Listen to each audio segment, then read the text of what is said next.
I know you are tired, but remember the life you promised yourself.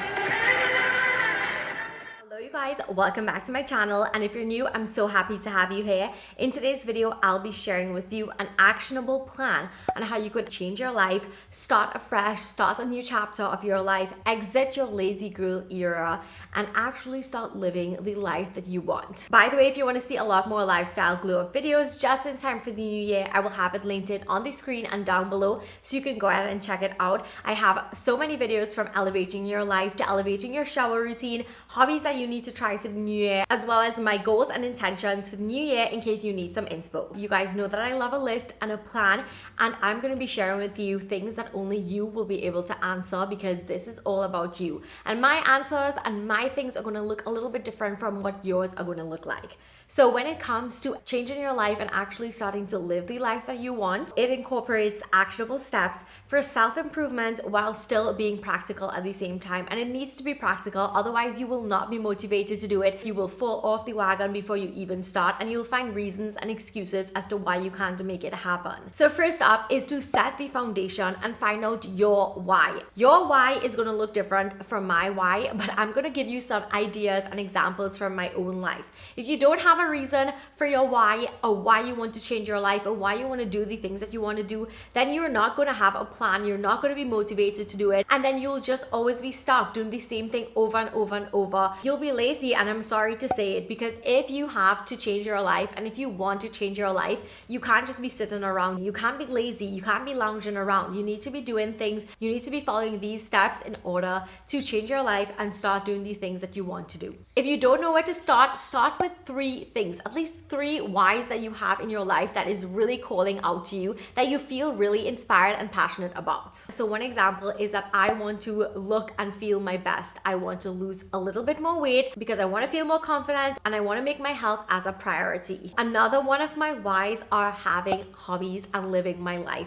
I had so much experience with this year, which is why I can speak so much about it, on how much it changed my life. I've been trying new things, doing new things, cooking new things, traveling to new places, and I just really wanted to start living my life instead of feeling like if I was stuck and not doing anything. Because although I do have plans in my professional life, my personal life was a hot mess, and this year I felt like if things changed so much for me because I had a reason why. Like I had my why for why I wanted to do certain things, and hobbies was one of them. I also wanted to be more mindful about what I was eating because, again, I wanted to make my health a priority. For the new year, one of my whys would be I want to start dating again because I want to find my life partner. I want to find somebody I could spend my life with and share my life with. So take some time before the new year starts. Sit down with your journal or your notes app or whatever the case may be and write down your why. Why do you want to travel? Why do you want to have new hobbies? Why do you want to start dating again? Why do you want to gain or lose weight? Why do you want to start a new career? Why do you want to start a side hustle? Why do you want to adopt a cat? Like, what is your why? Like, what is your driving force? Because if you don't have this and you don't know what it is, then you're not going to be able to do the next steps. You're not going to be able to have a plan to actually get it done. And next year will pass, the new year will pass, and then you will find yourself in the same place, not traveling, not adopting a new pet, not starting dating again. Because I feel like if this year, that was me, I made plans to start dating earlier this year.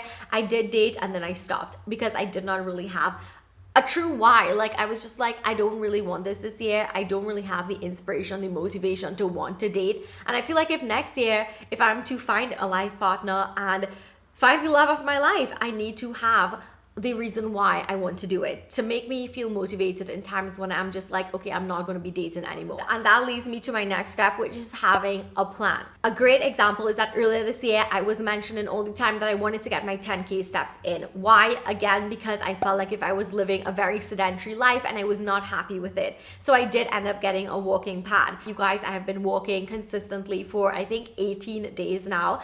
I will have it on the screen because I'm super proud of it. I have been getting in my 10K 10K steps, and I have no excuses into doing it. And that was basically my plan on how I got in my 10K steps, especially this time of the year where it's cold, it's dark outside, it's raining almost every single day, and I can't get in my daily outdoor walks. I'm not gonna let that be a reason for me not to get in my 10K steps. If one of your whys was to wake up earlier, to have more time for yourself, your plan would be to maybe set your alarm 15 minutes earlier so that you can use that 15 minutes to read, meditate, journal, stretch, have a cup of tea while just taking those quiet moments to yourself. If one of your whys was to wake up every morning feeling good in your body, something on your plan would maybe be to start your morning with a warm cup of lemon water to gently detox and flush out your body, to make you feel better on mornings if you wake up feeling a little bit bloated. Because I want to lose weight and because I want to tone up, in addition to getting in my steps, an actionable plan I could take is being mindful about what I'm eating. And how would I do that? What is my plan? It is going to the grocery, going to the supermarket, buying fresh fruits and vegetables to keep inside of my home instead of opting for unhealthy snacks and meals, as well as very high carb foods that I know is not going to contribute to my long-term goal of losing weight, toning up, and making my health as a priority. I want to be mindful, so therefore I'm going to go make sure I take the time, go and get the fruits and vegetables that I need. I wanted to learn new things and have new hobbies. So how would I do that? What would be my plan? It is looking around to find classes in my area. That is actually how I went to my kimchi making class. I was looking at Korean food places and they actually host. And that is how I was able to go to my first Korean cooking class. And I've been making my kimchi all the time and I'm so obsessed with it. It's my favorite thing to do. So in the new year, I will be continually checking the Korean supermarkets and little places like that where they do have cooking classes so I can go to another one. This goes for any hobby that I may have, anything that I want to do. I will be on the lookout. I will be searching up so I can take action to have the hobbies, go out, meet new people, and learn new things, because that is something that I am so passionate about doing. I don't want my life to pass me by where I'm stuck and I'm not learning anything new or doing anything new with my life. When it comes to dating, my plan will be to actually, in the new year, download a dating app and make efforts to message people back, not ghost them. Red flag tendencies over here, but I'm changing that. If someone asks me out, I'm not going to turn them out. This reminds me of when I was in the grocery doing my grocery shopping. A guy asked me for my number. I never messaged him and I never replied to him when he called and messaged me, because I just felt like if I didn't have like such of a good why to make me want to do that, I just didn't want to do it. So I think that next year, if a really nice guy comes up to me, asks me out, asks me for my number, I'm not going to be like, not doing it, because now I do know that I want to have a life partner and I want to find that person. I want to find my person for me. So that is exactly what I'm going to be doing. Next up is actually committing to small, realistic changes. And that is going to help you lessen the overwhelm of doing the things that you just listed out. If you think that these steps that you just wrote out are too much and are too big, it's going to overwhelm you. It's going to give you the reason to have excuses as to why to not get them done. So instead of overhauling your entire life and routine and thinking that you have to make one massive change, you can prioritize a few tasks daily or even weekly to help you focus on getting these things done. So for me, with my eating, I mentioned my plan was to get my fresh fruits and vegetables and stock up on things that will help me eat mindfully. The realistic change is to meal prep my food, which I have been doing. I have been having my little snack boxes to help me snack and eat better. I have been getting back into pickling. I love pickling so much. I would do it last few years and I kind of fell off, so I actually have everything I need to start back pickling my onions and my radishes. I would make a batch of my cucumber and cabbage kimchi and I would have that.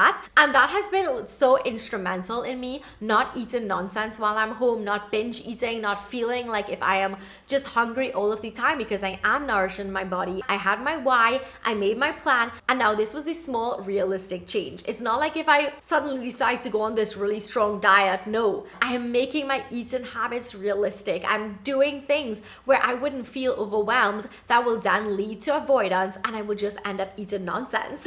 When it comes to my walking journey and getting in my 10K steps, So much so that I have no excuses not to do it. It's in my home. I plug it in. I put on a Netflix show, something that I'm doing already. Why not walk while I'm doing it? Watching my favorite YouTube videos, I will do it on my walking pad. I need to edit some content, I'm gonna be doing it on my walking pad. It wasn't this big dramatic change that made me want to resent walking, that made it feel like if it was a chore.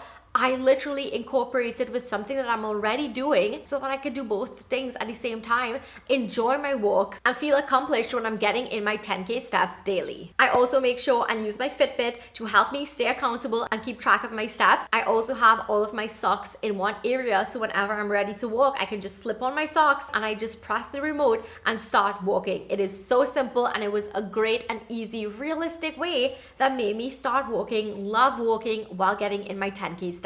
If you don't think that you're drinking enough water, get a good water filter at home. Get a good tumbler or something like that that you can constantly refill, that is with you every step of the way, so that you can continuously drink water. I am one of those people who truly barely drinks water, and that obviously changed this year because I got myself a really nice water pitcher and a tumbler where I can constantly refill. Every time I see it, it gives me that cue to drink water. If you want to wake up early, this one is so simple. The small realistic change is to set your alarm earlier on mornings. Set it earlier by 5 minutes every single day. What you can also do is carve out your ideal morning routine so you know exactly what you're going to do with the extra new time that you have. I would always feel like if my day was running away from me, and because I've started waking up earlier, I feel like if I have so much more time to do so many things on mornings now. So at the end of the day, I don't have to feel like if I was so rushed, I didn't have time to do the things that I really wanted to do. When it comes to my dating example, this would be actively checking my dating apps for messages, actually replying to people and not leaving them on read,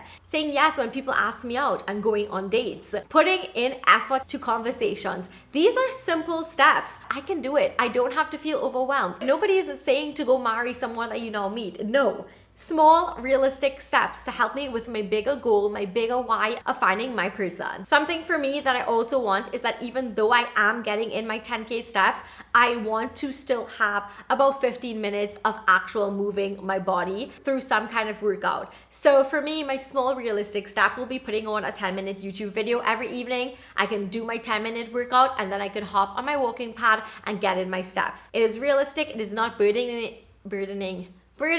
is not being a burden to me at any point in time. I'm not going to be buying a really expensive gym membership or anything like that. This is something so simple. I have a floor, I have a workout mat, and I can just pop it on. So simple. I get in my 10-minute workout as well as my 10K steps. How fun, how easy is that? I'm not feeling overwhelmed, and I'm removing the resistance and the avoidance that I would have normally had. If you are someone who wants to work out with a group, you can look for group classes. If you're someone who wants to do dance workouts, you can look for dance workouts. If you're somebody who wants to do Zumba or spin, you can look at those options. And for me, going to a gym, it's not my thing. So I prefer to do it right at home, and now I'm setting up myself so it will lessen my likelihood of avoiding to do it in the first place. Step number 4 is to actually believe in yourself. And something that I love doing is repeating affirmations to myself daily. I have it on my notes app on my phone. I'm always jotting down things in my notes app. I feel like if it's just the most sensible thing to have your affirmations on your phone, because most of the times you have your phone.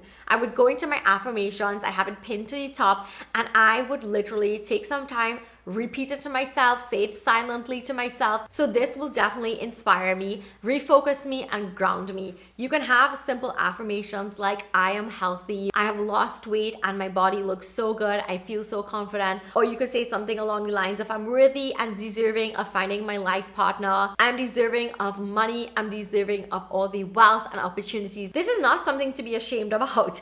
This is something that is only going to better you and your higher self. If you're following this plan, and I really hope that you do, I really urge you to open your notes app, look at some affirmations. If you can't find any, go on Pinterest and get some affirmations. So every single day I try to make this a habit, first thing in the morning, last thing before I go to sleep, to go through my affirmations, because it really does help me stay grounded. And I am such a believer in the power of words. I believe that what you say to yourself, what you think, does manifest itself in the real world, in reality. Be very, very mindful of what you're telling yourself. What I always think about is sometimes when you're making jokes with your friends and you say certain things like, oh my god, that is so much money, I don't think I could buy that, or whatever the case may be, Those are self-actualizing words that you're saying. You need to stop even making jokes about it and focus on speaking positive things to yourself and about yourself. You also need to learn to be kind to yourself. For instance, if you have a setback, you're not going to say that you failed. This setback is redirection. It's redirecting you to something greater. So don't sit there and beat yourself up over it, because again, you're literally speaking negatively to yourself and you're having that negative energy that is going to manifest itself in some negative way in your life, which we are not about. Setbacks are learning opportunities. You also want to practice self-compassion. So yes, you do celebrate your wins, but you also need to celebrate your efforts, the cumulative efforts that you put in every single day and the conscious choices that you make to follow these steps to change your life. So if I don't feel like if I want to do a 30-minute workout, I celebrate doing at least 10 minutes. I try to focus on all of the other things that I'm doing to help me reach my fitness and my wellness goal. Last night, I went out to celebrate my brother. He got into MIT, so I went out to celebrate. So of course I did indulge. I had amazing chocolate cake. I had so much sushi. I had really nice drinks. It was nice. I indulged in it, but I'm not gonna beat myself up. I'm still gonna celebrate the effort that I put in all the other days of this week. All the other days that I ate well, I'm still going to be proud of myself for that and the effort that I put in. But I'm not going to say like if I failed in my eating or I failed in my wellness or my fitness or whatever the case may be, or my mindful eating. No, I'm celebrating the effort that I made all throughout the week, so now I can enjoy and now I can indulge. Remember that you need to be kind to yourself, and growth takes time, and self-criticism will only hinder your journey. And last up, onto your journey of changing your life, exit in your lazy girl era, is to actually practice things to help you become her, help you be that girl that you want to be. And one thing that you can do right off the bat is to consume inspiring content. We're always scrolling, okay? Fine, we're always scrolling. We scroll a lot, okay? Nobody is denying that. However, you can change the content and choose what you would like to consume instead. So for me, I love home decor things. I follow a lot of home decor people. I follow a lot of wellness people because that boosts my mood. It inspires me. It makes me want to be a better me. So instead of all of that mindless scrolling where you don't come out with something uplifting, where you don't feel better about your life, or you don't want to change your life, or you just lack inspiration in general and you just feel like if you're so mindless after like a zombie because you have no idea what you just looked at and you've been watching people live their perfect highlight reel that might not even be real life, you can walk away with inspiration instead. So you want to make sure you consume things that are inspiring to you on social media. You could probably start listening to inspiring podcasts when you walk or when you drive. You can follow creators and communities that help you embody the mindsets and habits that you want to adopt. Something else you can do is create a vision board. I have an entire video about that you can go ahead and check out. But I have my vision board in my room on my shelf. So as soon as I wake up on mornings, I can see this. It reminds me of all of these beautiful pictures and things that I want to be my life and things that I can have. If I know what my why is, make a plan. And if I follow the small realistic changes and steps to having it all. If you'd like to see that video on how you can create a vision board, I will leave it down below so you can go ahead and check it out. I do have my own vision board magazine. It is absolutely stunning. It is filled with aesthetic, beautiful pictures to help you create something that is beautiful to look at while still being functional. It is the perfect canvas to actually start planning out all of the things and sticking your pictures and making everything look good, because after all, you do want something beautiful and inspiring to look at. You also need to reframe your negative thoughts by focusing on gratitude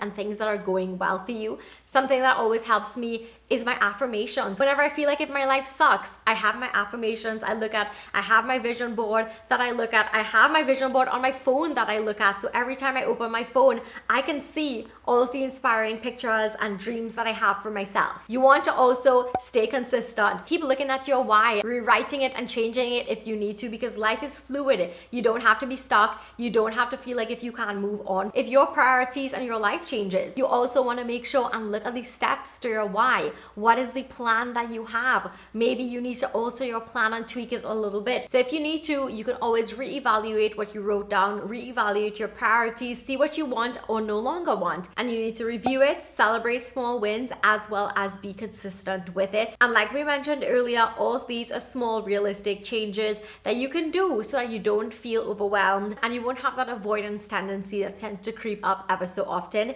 You guys know what I'm talking about. Get a pen or your notes app or something like that, take your notes, start asking yourself, what is your why? At least think about 3 top things that are your why for the next year that you want to do. And under each one, write down a plan of action. And underneath the plan that you have, you need to write down the small realistic steps that you're going to take to get that done. I hope that by the end of this video, you have a greater understanding about how simple and straightforward it is to find out your why, then follow up with a plan, and then follow up with those small realistic steps and changes or micro habits, if you even want to call it that you can take daily to make that massive improvement in your life. And by next year, you can see how much your life has changed and how many new things that you're doing and how closer you are to actually living the life of your dreams by saying goodbye to that lazy girl era that you might have been stuck in a rut in. We've all been there, we've all done it. There's no shame in it, but as we always say, acceptance is the first step to healing. Don't forget that exiting your lazy girl era is not about perfection, it is about progress. And by starting small with actionable, realistic changes, focusing on those micro habits and small steps, and eventually you'll have that momentum, you will be consistent, you will have that daily inspiration, and eventually you will naturally align with your version of her, your version of that girl, whatever you want to call her, your higher self. So I hope that you enjoyed this video. Thumbs it up if you want to see more lifestyle content, and don't forget to check out my other videos in my lifestyle glow up series for the new year. Don't forget to subscribe so you won't miss a thing. Thank you so much for watching, and I will see you in my next video. Bye. Mwah.